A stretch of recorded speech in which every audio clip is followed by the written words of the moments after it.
విశాఖలో మంత్రి బొత్స మాట్లాడుతున్నారు, లైవ్ లో చూద్దాం. అది ఎప్పుడు నిర్ధారణ అయిపోయిన తర్వాత ఇప్పుడు రేపు తీసుకెళ్తారు ఈ పద్ధతి.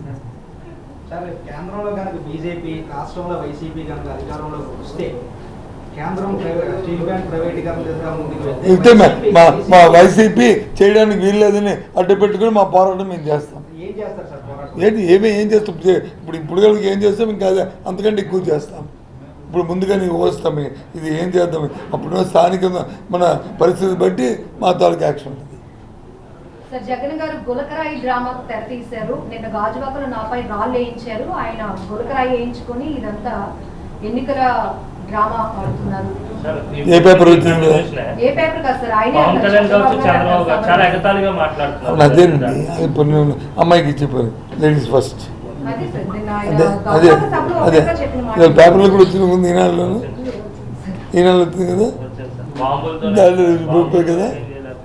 అందుకే నేను చెప్తాను, ప్రజాస్వామ్యంలో ప్రజాస్వామ్యబద్ధంగా ఆ కార్యక్రమాలు చేయాలి. మొన్నటి రోజున వాళ్ళు చేసింది ఏంటి, జగన్మోహన్ రెడ్డి గారిని టార్గెటెడ్గా అంత ఫాస్ట్గా ఎవరో ఒక షూటర్ కొట్టినట్టుగా, లేకపోతే మామూలు అయితే అటు ఇటు తీసేస్తారు కాకుండా చేసిన అటాక్ అందరూ రాసిపోయి అందరూ చూశారు. ఇవాళ వచ్చి స్టేజ్ ముందు రాయపడింది అంటున్నారు. ఎందుకు అలాంటి వాటిని ఎందుకు ప్రోత్సహించుకోవాలి, ఎందుకు మన తల మీద తెచ్చుకోవాలి, అలాంటి వాటిని ఎందుకు ప్రోత్సహించాలి? నెక్స్ట్ మళ్ళీ మన మీద ఆ కార్యక్రమాన్ని ఎందుకు చేయించుకోవాలి? నేను దేన్ని డ్రామా అన్నాను, దేన్ని నాటకం అన్నాను. నేను సినిమా ఒక పేపర్లో చూశాను, పాప సెలబ్రిటీ ఇది ఒక డ్రామా అన్న. ఆయనకి తెలుసు డ్రామాలు, ఆయన బెస్ట్ యాక్టర్. ఆయనకి తెలుసు కాబట్టి ఆయన మాట్లాడతాడు డ్రామా మాటలు. జగన్మోహన్ రెడ్డి యాక్టర్ కాదు, రియల్ ఫైటర్, హీరో ఆయన. దీని గుండా ఒకటే. అందుకే ఎప్పుడు కూడా ప్రజాస్వామ్యబద్ధంగా ప్రజాస్వామ్యం ఉండాలి తప్ప ఇలాంటి విమర్శకు తావులేదు, ఇలాంటి ప్రక్రియ తావులేదు. అందుకే ఖండించాం. ఆ రోజే ఖండించుంటే నన్ను ఇన్సిడెంట్ జరిగే కాదు కదా. ముక్త ఖండంతో అందరూ కలిసి ఇది తప్పు ఇదని ఇలాగే వస్తాయి. ప్రేరేపిస్తే ఏమవుతాయి? ప్రజలు నీ చేతులు నా చేతులు ఉండరు కదా. బాధ్యత వ్యక్తులు వాళ్ళు మాట్లాడినప్పుడు సమయం పాటించి మాట్లాడాలి. మీ ఇష్టం. ఇప్పుడు పత్రికలు కూడా ఇప్పుడు సమయం మానేస్తారు. క్రియేటివ్ అయిపోయి ఊరికే గెలుతున్నారు. సమయం పాటించాలా? సిస్టాన్ని, వ్యవస్థలో సిస్టాన్ని డెవలప్ చేయడానికి మన వంతు ప్రయత్నం మనం చేస్తున్నారు. టైం టు టైం తప్పులు జరుగుతుంటే మీరే చుమ్మిడుతున్నారు. మీరే తప్పు చేసి మనమే చేసి అంటే ఎలాగా? అప్పుడు చెప్పు. రాళ్ళు వేయించుకొని నేరాలు అంటగట్టడం కాదు, నేరాలు చేసే వాళ్ళ అంతు మేము చూస్తాము. అది నా ఇది అన్నారు. ఇంకొక చాలా మాట ఏంటి చెప్పాడు? రాళ్ళు వేయించుకొని నేరాలు మా మీద అంటగట్టడం కాదు, రాళ్ళు వేయించుకునే ఏంటి? జగన్మోహన్ రెడ్డి వచ్చి రాయితో కొట్టించుకురా. ఈ నిన్న గులకరాలు అయితే నేను అన్నగాని తప్పు కానీ పాపం కానీ ఆ మాట్లాడు. అదంటే వాళ్ళు వేయించుకోవడానికి అవకాశం ఉంది, స్టేజ్ ముందు పడింది కాబట్టి, ఖాళీ జాగాలు పడింది కాబట్టి. జగన్మోహన్ రెడ్డి తెచ్చి నిన్న జరిగిన ఇన్సిడెంట్ వచ్చి ఆయనే కొట్టించుకోవాలంటే ఆయనే రాయితో విసిరించుకుని కొట్టించాలంటే పాపమా ఏంటిది? దేవుడు క్షమించడు. దేనికేం దిగజారుతారా వీళ్ళు అనేది అర్థమైపోద్ది. ఇంకా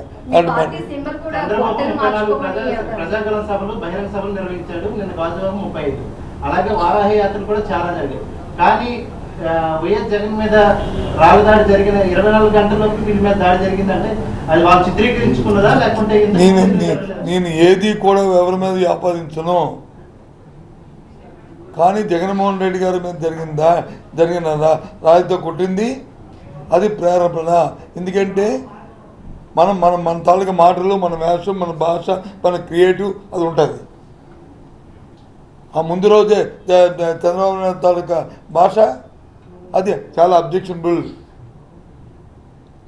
అది మేమేమైనా దాని తర్వాత అన్నామా? రేపటి నుంచి చూడండి మీ సంగతి అని చెప్పి ఏమన్నా అన్నా మేము ఏ ఒక్కరోనే అంటే అప్పుడు ప్రారంభం. అది ఒరే కొట్టండ్రా రేపటి నుంచి అని చెప్పడం ఏ ఒక్క నాయకుడైనా చెప్పాడా? చెప్పండి. కాదు. అది అందుకే అలాంటి ప్రక్రియ వేలు ఒక వేలు ఎదురు చూపెడితే 4 వేలు మనం చూపెడతాయి మిగతావన్నీ. ఒక వేలు చూపెడితే మిగతా వేలు మనం చూపెడతాయి కదా అలవాటు చేస్తే. అది ఇది ప్రజాస్వామ్యంలో అది ఆ అలవాటు చేయకూడదు, సిస్టంలో వెళ్ళాలి.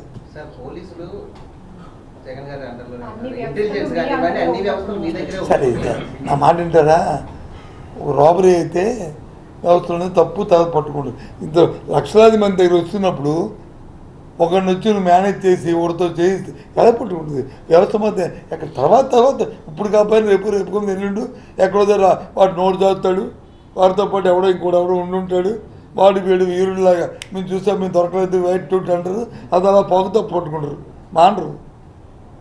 ఇవాళ కాకపోతే రేపు ఎల్లుండి వస్తుంది బయటికి. కానీ దాన్ని ప్రివెంటివ్ చేయడానికి లేదు. ప్రివెంటివ్ చేయడానికి ఏం చేయాలి? జగన్మోహన్ రెడ్డి 200 మీటర్లో 500 మీటర్ల దూరం పెట్టేయాలి. రాజకీయాలు అవుతుంది? సాధ్యమాది? ప్రజాస్వామ్యం సాధ్యమా మనకి? లేకపోతే అమెరికన్ సిస్టమ్ రావాలి? ఒకే దగ్గర వచ్చి మైక్ పట్టుకొని మాట్లాడి అక్కడ నుంచి వచ్చి అది టెలికాస్ట్ చేసి ఓటర్లు మీరే నిర్ణయం తీసుకున్నారు. సరే, ఈ దాడి విషయం వైసీపీ నాయకులకి ఎమ్మెల్యేలకి ముందుగానే తెలుసు, అందుకే దాడి జరిగిన 5 నిమిషాలకే చాలా మంది రియాక్ట్ అయ్యారనేది టీడీపీ వాదన సార్. టీవీలో చూపెడుతుంటే నువ్వు దాడి జరిగిన నిమిషంలో టీవీ చూపెట్టే కదా ముందు చూపెట్టేసేవి. నువ్వు ముందుగా చూపెడితే అది కరెక్ట్.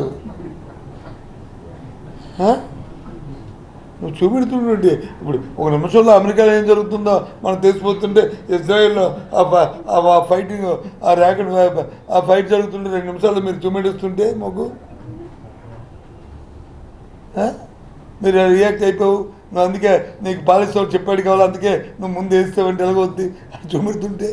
సార్, ఒకప్పుడు ప్రజల్లో నాయకుడి మీద వ్యతిరేకత ఉంటే ఇట్లా రాళ్ళు కానీ చెప్పులు కానీ ఇప్పుడు మీరు ఆ ఛాన్స్ ప్రజలకు ఇవ్వట్లేదు, మీరే చేసుకుంటున్నారు. అదే దౌర్భాగ్యం. అదే కదా ఖండిస్తున్నాం మేము. ఇలాంటి సాంప్రదాయం మంచిది కాదని ఇంకా చెప్తున్నాం కదా మేము. ప్రజాస్వామ్యం ఇలాంటి ప్రక్రియలు ఇది మంచిగా సాంప్రదాయం కాదని చెప్తున్నాం కదా మేము. మొదటి నుంచి మేము చెప్తుంది అదే కదా. ఆగాలి.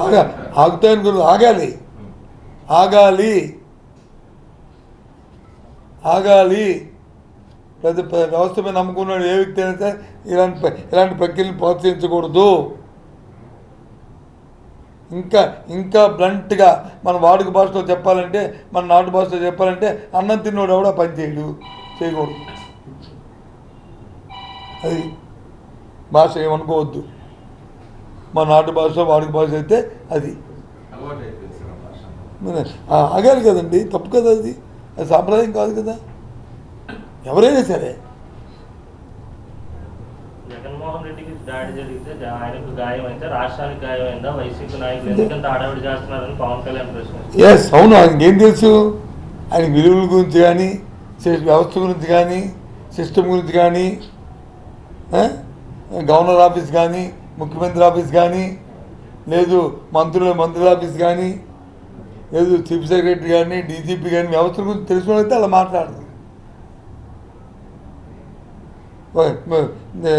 ఇది ముఖ్యమంత్రి మీద రాయిదాడి అయింది. ఎందుకు స్పందించారు ప్రధానమంత్రి త్వరగా కోలుకోవాలని? ఎందుకు స్పందించారు తమిళనాడు ముఖ్యమంత్రి?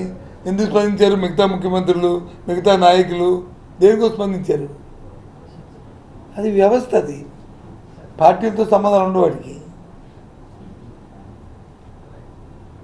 వ్యవస్థ మీద నమ్ముకున్న వాళ్ళనే సరే మాట్లాడాలి. అది చంద్రబాబు నాయుడు గారికి వచ్చి అలిపిరిలో ఇన్సిడెంట్ జరిగింది, ఆయన మీద బాంబు దాడి జరిగింది, నక్సలైట్లు ఆయన మీద బాంబు దాడి పెట్టారు. పెడుతున్నప్పుడు అది దాని అయింది వస్తుండగా, పైన కొండ మీద చూస్తుండగా. అంటే ఆ రోజు అపోజిషన్ లీడర్ రాజశేఖర రెడ్డి వెంటనే స్పందించి ఖండించడమే కాదు, దీక్ష చేశారు. గాంధీ విగ్రహం దగ్గర దీక్ష చేశారు కదా, ప్రతిపక్ష నాయుడు కదా, పోతే పోయేళ్ళే దరిద్రం పోయింది అని అనుకున్నాము మేము. తప్పు కదా, అది వ్యవస్థను గౌరవించాలి. అతను ఆ రోజుకి చంద్రబాబు నాయుడు అనే వ్యక్తి ఈ రాష్ట్రాన్ని ముఖ్యమంత్రి ఆ రోజు. ఆ వ్యవస్థను గౌరవించాలి, దాని ప్రకారం మాట్లాడాలి మనం. అంతేగాని ఈ రకమైన భాషలు మాట్లాడితే, అందుకే చెప్తుంది ఇప్పుడు కూడా మనిషి విలువ వచ్చి మన నోరు చెప్తుందంటారు, మన వాక్శుద్ధి మాటలు చెప్తాయి, మనకున్న అవగాహన, మన డెప్త్ అంతా కూడా ఈ మాటలు బట్టి అవి వస్తాయి. అవి డెప్త్ లేకపోతే, అవగాహన లేకపోతే వచ్చే మాటలనే. వేగ్గానా ఒక కార్యకర్త మాట్లాడచ్చు, లేదు మధ్య ఇంటర్మీడియట్ లీడర్లు మాట్లాడకూడదు. లీడర్ వ్యవస్థను కాపాడుకుంటూ మాట్లాడాలి, ఆ స్ఫూర్తితో మాట్లాడాలి, ఏ భాష అయినా సరే. లేకపోతే అంతే. నిజమైతే ఖండిస్తున్నారని షర్మిల గారు కూడా ఎవరైతే అంటారండి, ఎవరైనా అంటారు. అయ్యో జరిగిందని మేము ముందు ఖండిస్తున్నాం, కానీ పూర్వపరాలు బయటికి రావాలి, దోషులు శిక్షించాలి. ఇది ఇది ఇది మా మానవత్వంలో అనే మాట. అది అంటూ ఎదురను మాకు అనుమానం ఉంది అని అంటే పర్వాలే.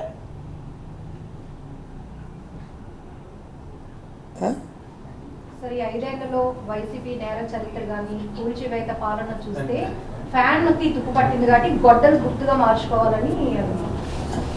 మరి ఆయన మాత్రం తుప్పు, ఆయనది చాలా షైనింగ్ ఉంది. మాకు తుప్పట్టి దానికి షైనింగ్ ఉందా? ఆయన 2 దిక్కల పోటీ చేసి నేను ఎక్కడా కూడా పార్టీ పెట్టిన వ్యక్తులు వచ్చి ఇలా ఘోరంగా ఓడిపోవడం చూడలేదు. ఆ రోజు ఎన్టీ రామారావు పోటీ చేశారు, ఒక దగ్గర ఓడిపోయారు, మిగతా దగ్గర గెలిచారు. వాళ్ళ అన్నయ్య గారు చిరంజీవి గారు పోటీ చేశారు, ఒక దగ్గర గెలిచారు. అవునా కదా? మరి ఎందుకు ఘోరంగా? అందుకే ఇలాంటి తుప్పు పట్టుకొని మాట్లాడబట్టే ఈయన షైనింగ్ ఉన్నాడా? రేపండి ఇండియా షైనింగ్ వాజ్పేయి గారి సిద్ధాంతం వచ్చి ఈయన షైనింగ్ ఉన్నాడా? ఏం మాటలేవి, తెలిసి తిరిగి మాటలేదు. ఇంకా పరిపక్వత రాలే, ఇంకో 20-30 సంవత్సరాలు పడుతుంది. ఇది వెయిట్ అండ్ సీ. మీరు చెప్పండి, 2 సీట్లు వేస్తా అని చెప్పిమనండి, ఆయన్నే చెప్పిమనండి. ఎన్ని సీట్లు వేసి చెప్పనండి. ఆయన సీటు చెప్తున్నాడు ఆయన. ఈ ఒక్కసారి నన్ను గెలిపించండి, నన్ను అసెంబ్లీ పంపించండి అని ఆయన పంపించమనండి, మిగతా పార్టీని కాదు. ఆయన పార్టీ గురించి చెప్పారు చెప్పండి. పిఠాపురంలో పార్టీ గురించి చెప్పారా, వ్యక్తిగతం చెప్పారా? ఆయన రాష్ట్ర నాయకుడా, పార్టీ నాయకుడు కదా, మా అధ్యక్షుడు కదా, మా పార్టీని గెలిపించండి, పిఠాపురంలో నేను పోటీ చేస్తున్నాను, నాకు